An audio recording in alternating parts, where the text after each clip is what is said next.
Welcome back for another video. It's a double upload day. I'm going to be back again later today with the experts video. 3 hit chip save, but it was a triple captain disaster last game week. Triple captain used on Haaland, 2 points he got. That all said, it was a pretty good week considering the blank. 56 points all out, so I halved my rank to 36k. I really thought that might have been the end of the green arrow run, but that's now 8 green arrows in a row, so 5.3 million to where we are now, what, 36k. It was Bruno and Thiago that really saved the gaming with 13 and 11 pointers between them. It was always going to be a very tough game week against the 3 hit template, given that I had Bruno versus Munoz, Enzo versus Raya as well. It had to be the first game of the season where Haaland failed to register a big chance, didn't it? Van den Berg came in for Rodon, which was purely just to back the clean sheet odds, and frustratingly it was a very late penalty that ultimately cost Brentford's clean sheet. Burnley had barely threatened at that point. I think by half time they'd not even had a shot. Van Dijk's clean sheet versus West Ham was very welcomed as well. But again, Gakpo's late goal there completely knocked Van Dijk from 2-0 bonus, so that kind of added to the non-free hit agony. Was it a mistake not to free hit them? Well, with hindsight, yeah, obviously I'd say it was.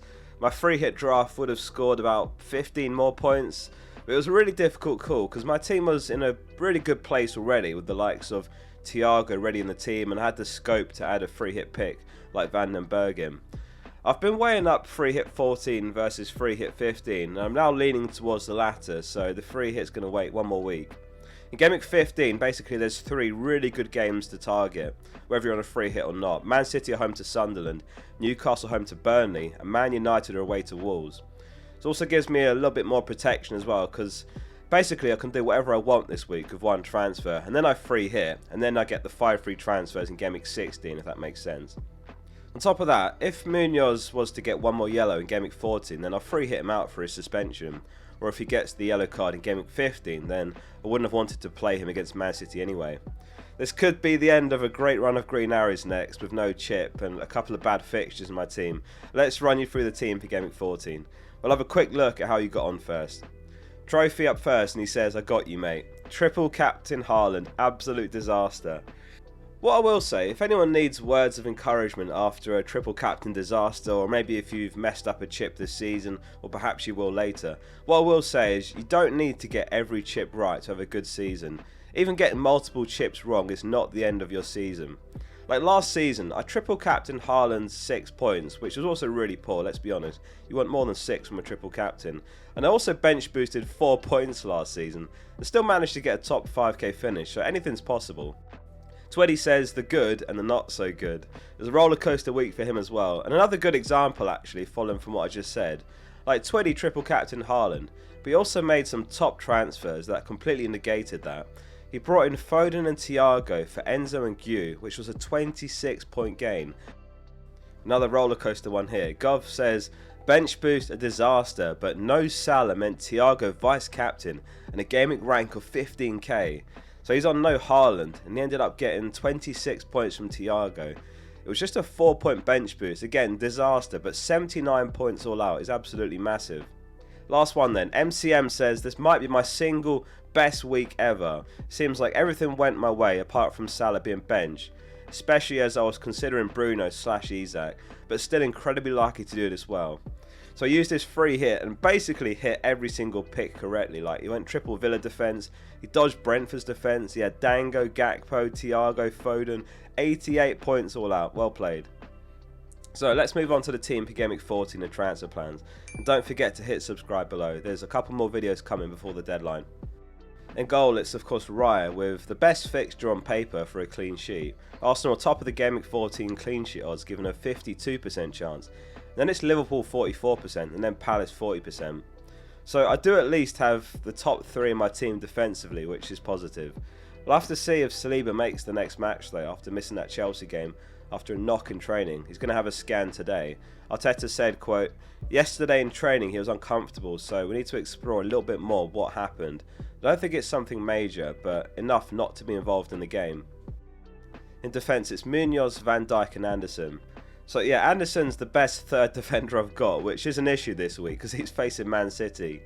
He is averaging 11.52 defcons per 90, which is second only to Senesi among all defenders this season. So There is a good chance of Defcons this game, but you'd probably back him to concede a couple of times. I do have the opportunity to consider selling Van den Berg literally as soon as I've bought him, and basically I start his replacement over Anderson, which is actually my current thinking. I'll talk more on that in a second.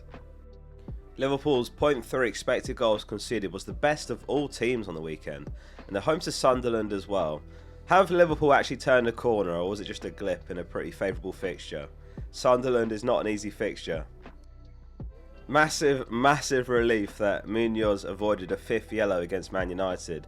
He's really treading the line right now, and one more before Gameweek 19 is going to see him miss the next match.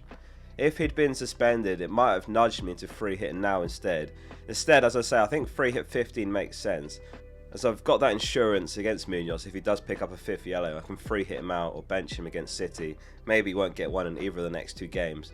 It's a very team dependent chip, and I think I'll be able to get away with saving it another week. I love the midfield this week. We're lined up with Saka, Semenyo, Enzo and Bruno. Very fortunate to have avoided some of the issues that others are faced with, like Senesi's suspension, Saliba and Sarr's injury, Pope potentially losing his spot / injury, etc. I've got the armband on Bruno. Now, if you haven't watched the players to buy video, make sure you watch that afterwards.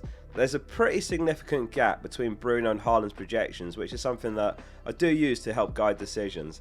The captain widget on the app uses the exact same data, and it's therefore got Bruno top with 5 stars currently, Saka and Haaland on 4 stars. On the other hand, Bruno's 43 points behind Haaland currently. Bruno's hit 3 double-digit returns this season, which is what you want to target with a captain. Haaland's got 5, so 2 more. Enzo has an away fixture to Leeds, which I don't mind at all. Leeds have dropped to 4th worst for expected goals conceded, and Chelsea sit 2nd best for expected goals themselves with 23.2 xg. Enzo is also 3rd after Mbeumo and Gakpo for non-penalty expected goal involvement. All of these data tables and data are used from Scout, by the way. They're doing a 45% Black Friday discount still. There's a link in the description to take advantage of that before it ends. The members area is absolutely packed with tools like the tables, player comparison, fixture ticker, projected points, award-winning articles, etc. Semenyo came painfully close to returning against Sunderland. He whipped in, honestly, a perfect ball across the box for Evan Nilsson. It was an absolute sitter, and he somehow put it back off the post, so it bounced straight back to someone else who buried it, meaning Evan Nilsson got the assist instead. He's home to Everton, who did just ship 4 goals to Newcastle home, and they're still missing Garner through suspension. So up front it's Thiago, Haaland and Mateta. Thiago's the other issue in my starting 11.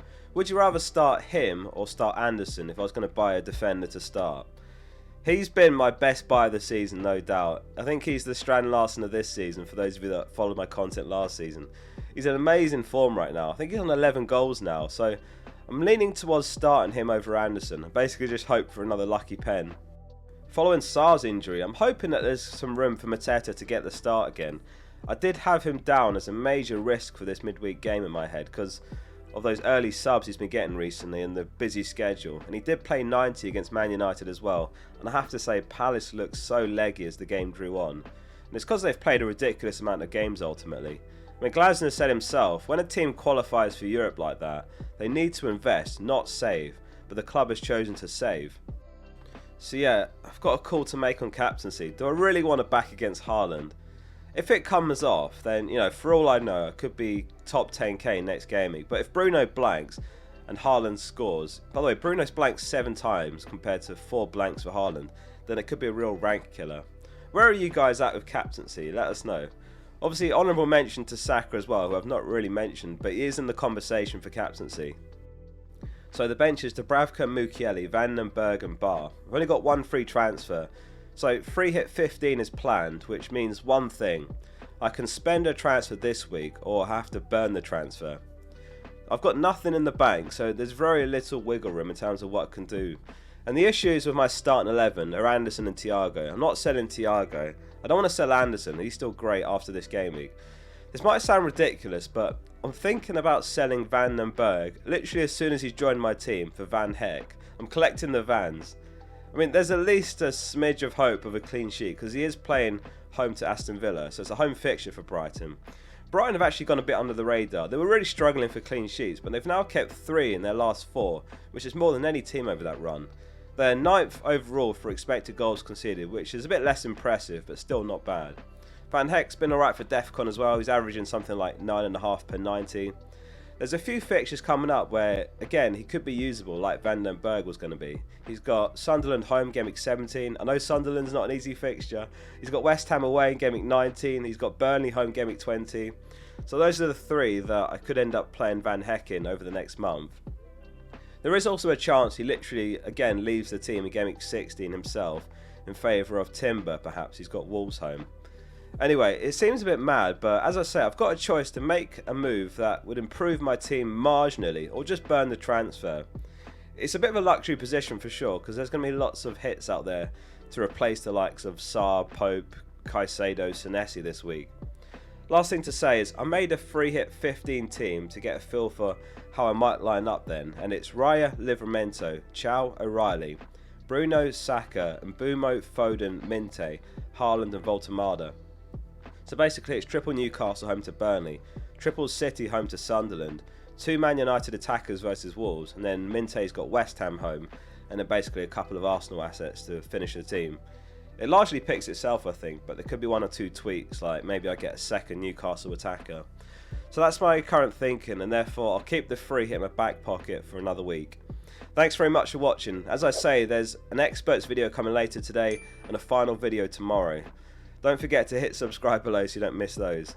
See you soon for the next one.